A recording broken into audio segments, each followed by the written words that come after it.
Buried in the tunnels of Gaza, Israel says it found a paper trail tying Hamas to Tehran's Quds Force, and even to Assad's crumbling regime.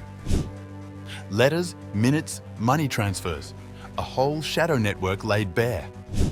If these documents are genuine, what else were these alliances hiding?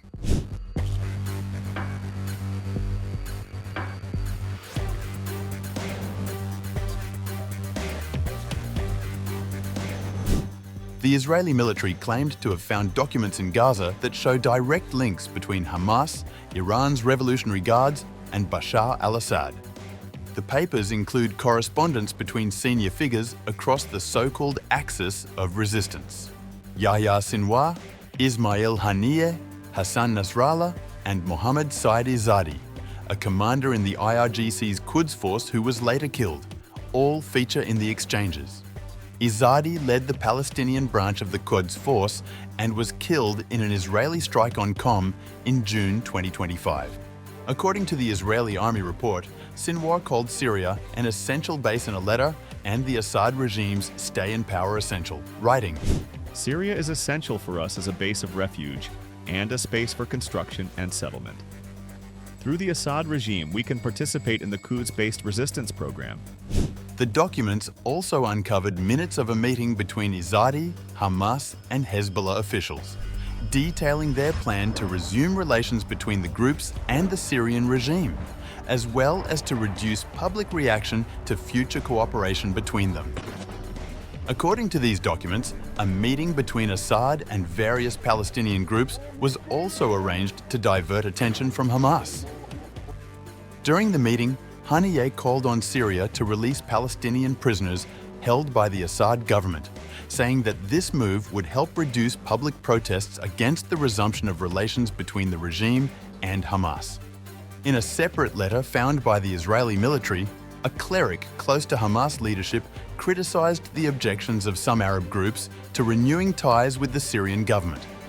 He wrote, "Hamas is expected to act against Iran in Iraq, against Bashar al-Assad and his regime in Syria, and against the Houthis.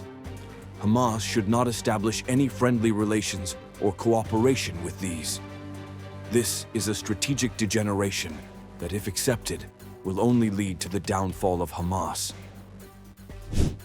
On 8 December 2024, 11 days after armed opposition groups began their attacks, the government of Bashar al-Assad finally fell.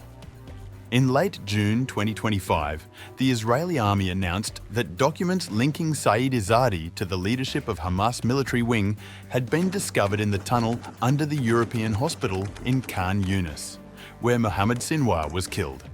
The Israeli military announced that, based on these documents, Izadi transferred approximately $21 million in weapons to Hamas and intended to transfer another $25 million. Israeli Defense Minister Israel Katz announced the killing of Izadi in an Israeli attack on an apartment in Qom on 21 June 2025, stressing that he had played an effective role in providing Hamas with funding and weapons for the 7th October attack. Izadi, also known as Hajj Ramadan, was responsible for leading the Palestinian branch of the IRGC's Quds Force in Lebanon. He played a pivotal role in coordinating with groups such as Hamas and Islamic Jihad, and was the Islamic Republic's main liaison with these groups in Gaza, the West Bank, Jordan, and other regions. Izadi commanded Unit 3900, a joint unit composed of Hezbollah forces and the Palestinian branch of the Quds Force, whose mission, according to Israeli sources, was to support operations against Israeli interests around the world by providing financing, military training, and weapons to Palestinian groups.